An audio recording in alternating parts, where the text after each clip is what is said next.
Olá, queridos amigos e irmãos, sejam muito bem-vindos a mais um vídeo da nossa série Nisto Cremos, sobre as crenças fundamentais dos Adventistas do sétimo dia. E a pergunta de hoje é: o que os Adventistas creem sobre a Trindade? Antes de irmos para o tema em si, eu quero te fazer algumas perguntas.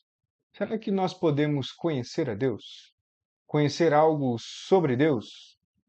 É possível nós adquirirmos conhecimento de Deus até que ponto? E de que forma?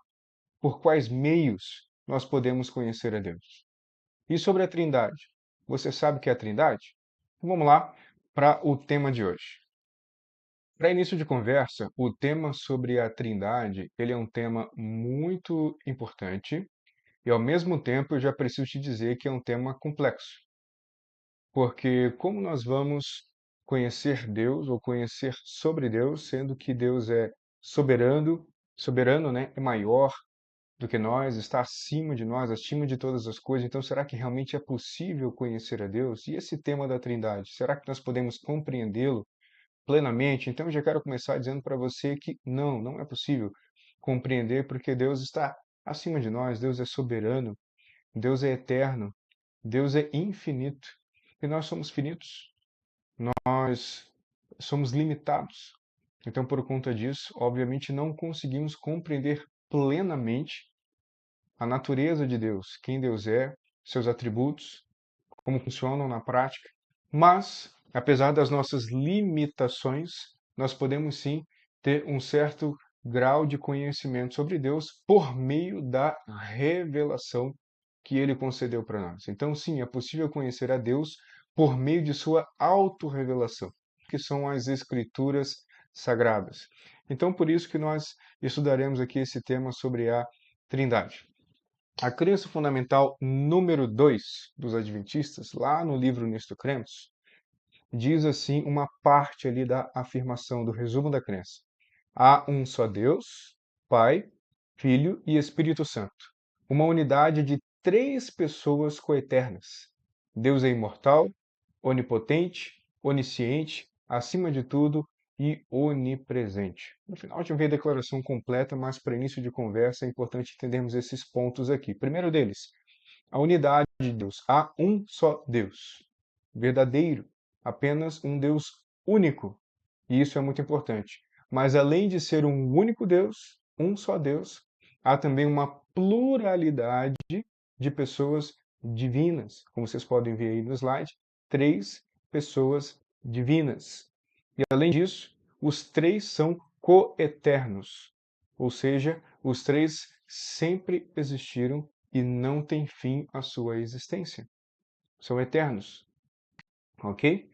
Apesar de vocês verem esses três pontos aí e esse símbolo que você está vendo ali no slide sobre a eternidade, nenhum símbolo é capaz de pintar, de ilustrar completamente algo sobre a natureza de Deus, mesmo seus atributos. Como, por exemplo, encontramos aqui na limitação desse símbolo que simboliza a eternidade através de um ciclo.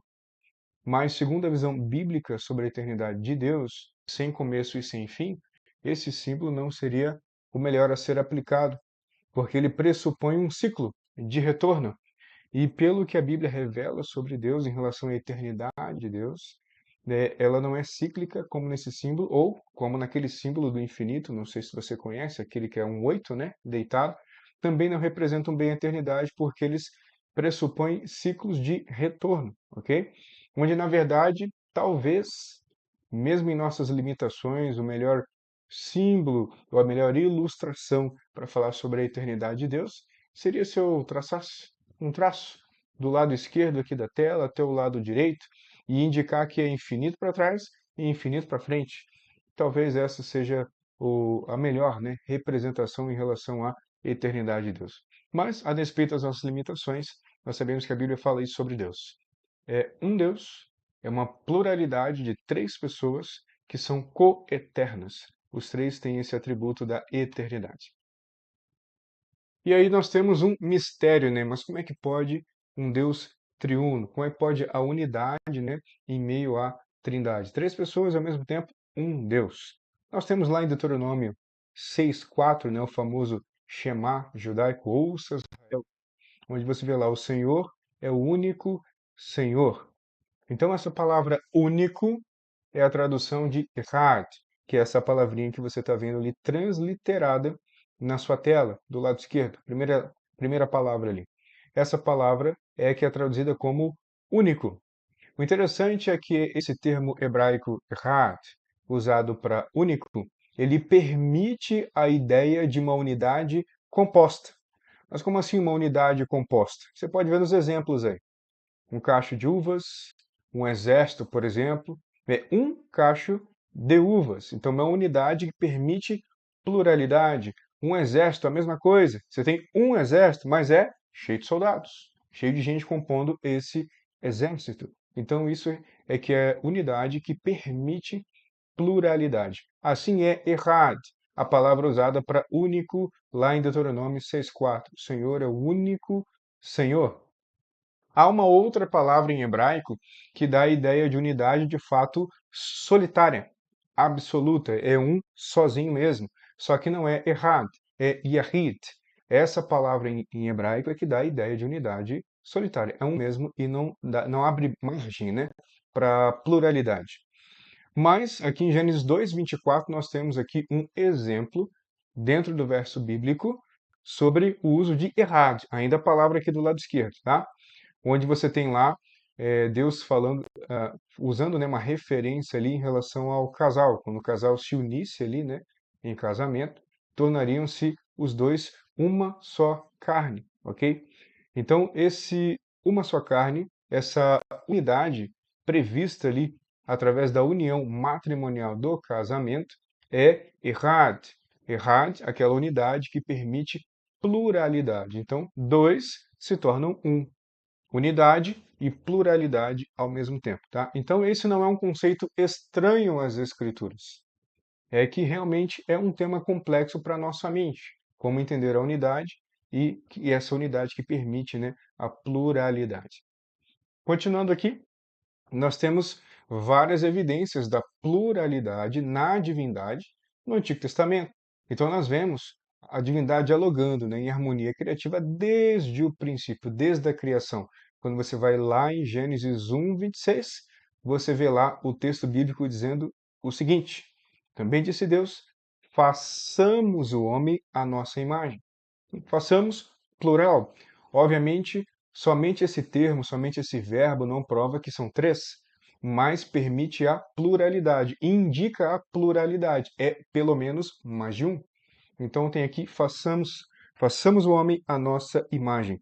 Lá em Babel, na história, né, da Torre de Babel, nós temos também, mais uma vez, um emprego ali do plural, onde está escrito em Gênesis 11:7, vinde, desçamos e confundamos ali a sua linguagem, mais uma vez indicando a pluralidade na divindade.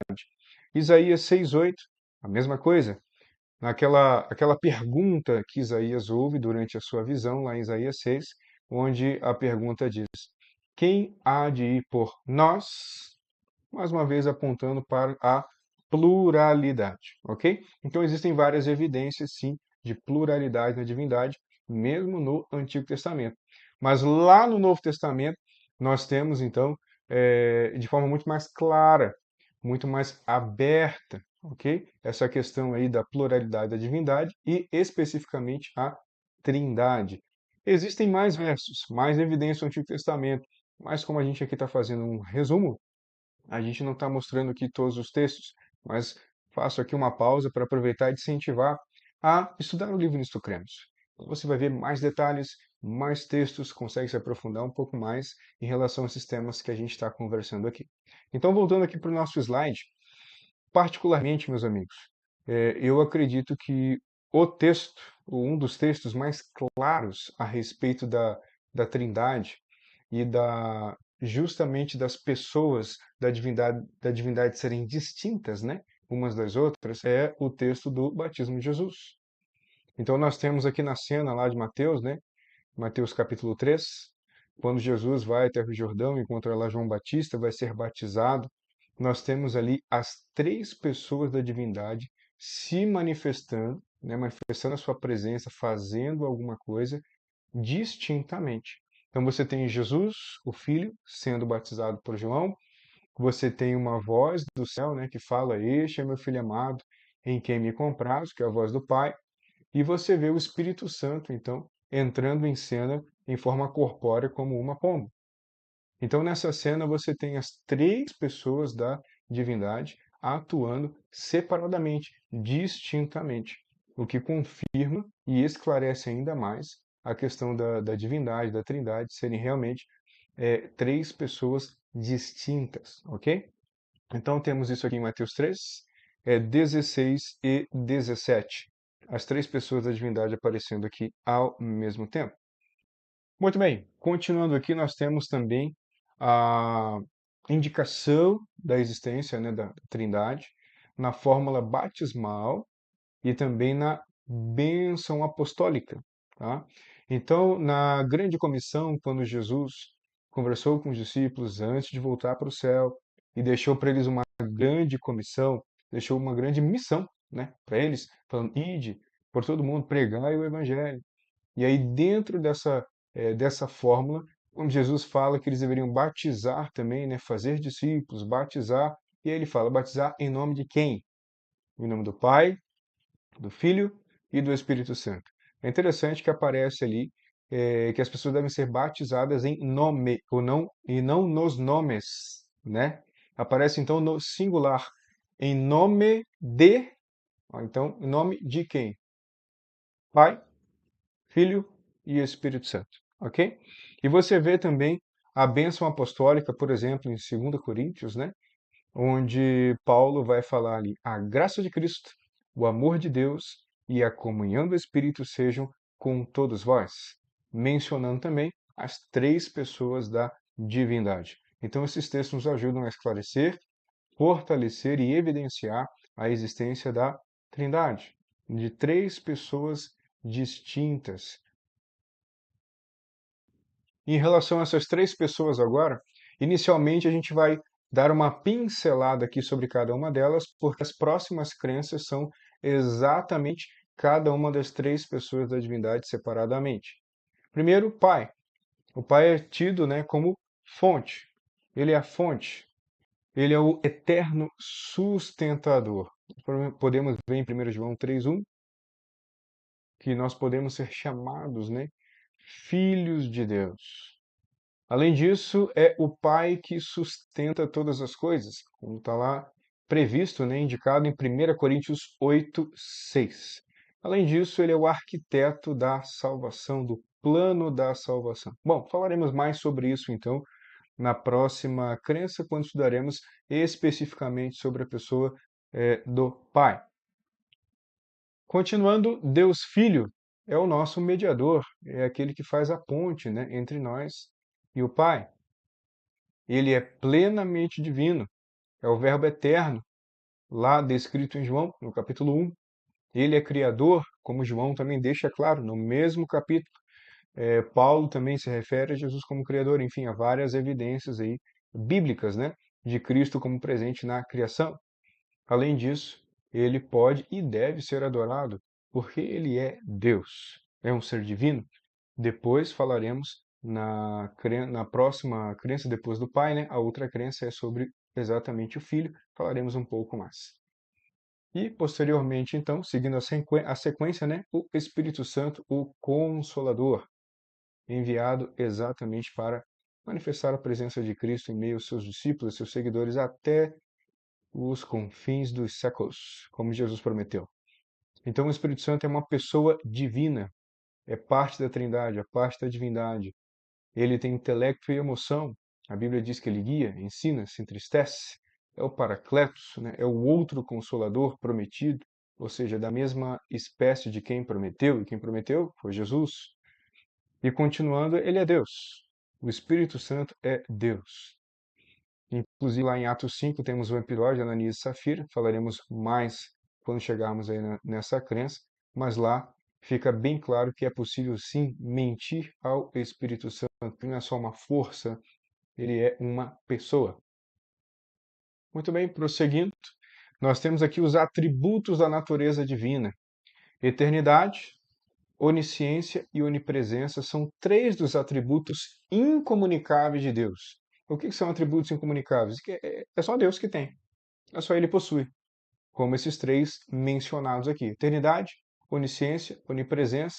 Fora esse, tem onipotência também, né? Tem a questão da presciência, mas a gente pode conversar um pouco mais sobre isso em outro momento. Então, aqui nós temos alguns textos bíblicos que demonstram esses atributos em cada uma das pessoas da divindade. A eternidade, você tem o Pai aqui no Salmo 92, você tem o Filho lá em Isaías, você tem o Espírito Santo lá em Hebreus. A onisciência, aqui o Pai em Atos 1:7, o Filho lá em Colossenses, o Espírito Santo em 1 Coríntios e assim por diante. Você pode analisar, procurar cada um desses textos e você vai ver então essas indicações. E sobre a economia da salvação é um ponto muito importante. Aqui nós encontramos algo que deixa a nossa mente muitas vezes intrigada, porque há uma submissão funcional entre as pessoas da divindade relacionada especialmente ao plano da salvação da humanidade.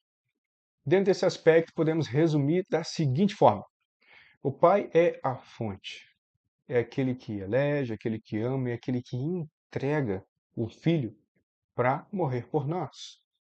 E nós temos o Filho, a segunda pessoa da divindade, que é quem se entrega voluntariamente, que é quem sofre, é quem morre, é quem redime a humanidade e partilha da nossa natureza.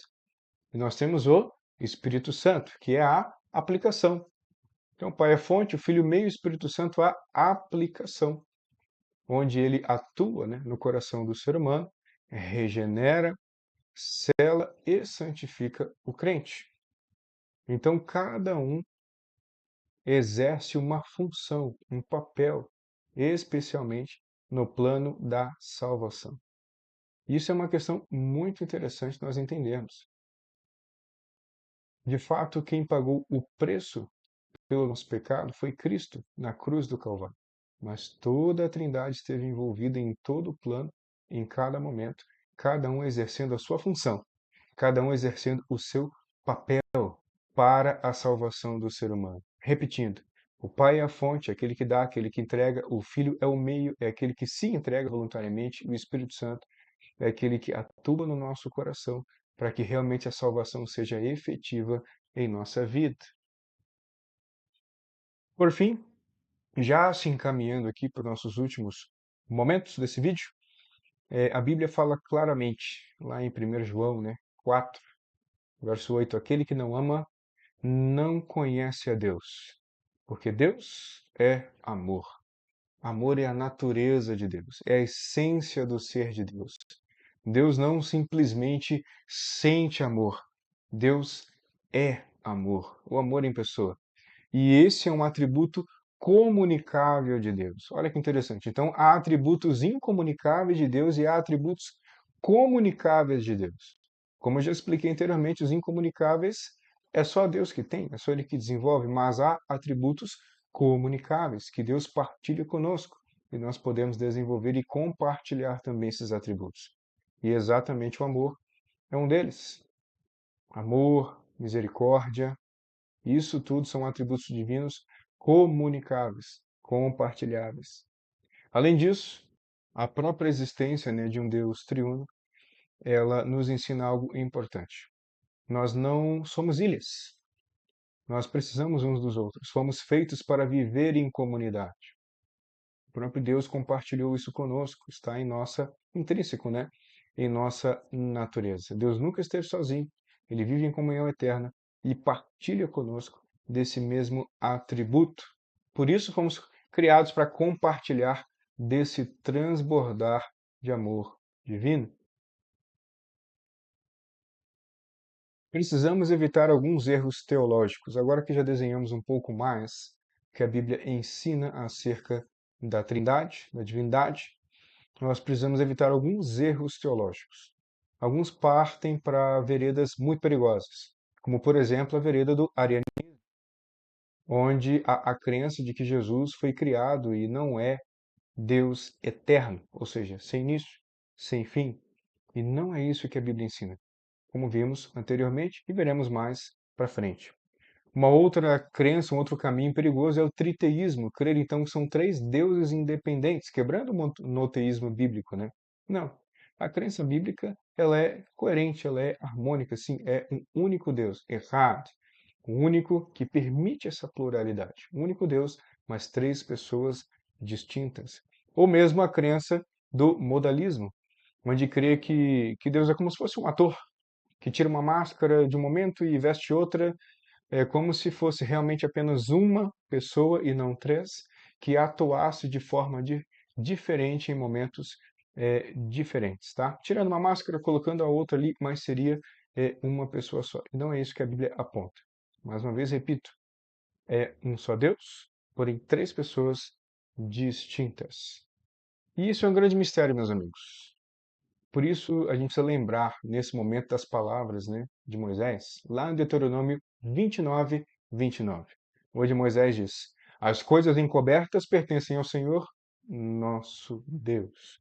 Então, o que Deus revelou, que precisamos aprender, ir atrás, buscar, cavar cada vez mais, para alcançarmos uma compreensão cada vez maior sobre Deus, sobre quem Ele é e o que Ele deseja para nós. Mas nós precisamos entender que somos limitados. E nem tudo nós podemos entender plenamente, nem tudo também foi revelado. Mas fique tranquilo, teremos uma eternidade, como Jesus prometeu, para aprender cada vez mais sobre o nosso Deus e nos admirarmos com isso. Exatamente porque essa é a única reação possível. Quando entendemos, né, o mistério do nosso Deus, como Deus é grande e também como nos ama, a ponto de ter se submetido a tudo que submeteu para nos salvar, isso só pode nos conduzir a uma reação possível, se tivermos a mente aberta, um coração sincero e grato por tudo que Deus fez, faz e fará por nós. E essa reação é adorar. Essa é a melhor de todas as reações. Até porque tentar explicar Deus totalmente é como tentar colocar um oceano num copo d'água. Não cabe. Deus é muito grande. E é justamente a grandeza desse mistério que nos leva a dobrar os nossos joelhos, em submissão e reconhecimento de quem Deus é. Por isso, resumidamente, a nossa crença número 2 diz o seguinte: há um só Deus, Pai, Filho e Espírito Santo, uma unidade de três pessoas coeternas. Deus é imortal, onipotente, onisciente, acima de tudo e sempre presente. Ele é infinito e está além da compreensão humana, mas é conhecido por meio de sua autorrevelação. Deus, que é amor, para sempre é digno de culto, adoração e serviço por parte de toda a criação. Então reflita agora comigo. Você adora o Deus da Bíblia ou uma versão limitada? E agora a hora da ação. Quando você orar, fale com o Pai, agradeça pelo Filho e peça o Espírito. Em Romanos 11:36 é dito: Porque dele, e por meio dele, e para ele são todas as coisas. A ele, pois, a glória eternamente. Amém. Com isto em mente, eu te convido a fechar os seus olhos, para que juntos possamos fazer uma oração, para concluir aqui a nossa conversa, o nosso momento juntos. Feche seus olhos então, vamos orar?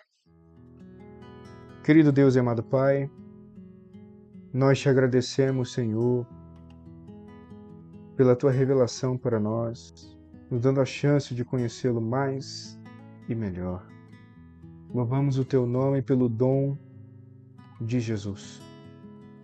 Agradecemos, Senhor, por esse presente tão precioso que nós não merecemos. Mas nós agradecemos pelo dom de Jesus Cristo, que é o que garante a nossa salvação. E também agradecemos e louvamos ao Senhor pelo Espírito Santo prometido. Que o Senhor nos conceda todos os dias o Espírito Santo, para que possamos seguir, Senhor, nos teus caminhos, para que possamos ter sabedoria vinda do alto, possamos entender o tempo em que vivemos e que precisamos a cada dia mais conhecê-lo melhor, para que possamos desfrutar das suas maravilhosas promessas e viver uma vida eterna ao teu lado, Senhor. Que assim seja na vida de cada um de nós. Que o estudo diário da Bíblia nos leve para cada vez mais próximo de Ti, Senhor. É isso que nós te pedimos. Em nome de Jesus. Amém. Que Deus te abençoe você, sua família, e até então o próximo vídeo.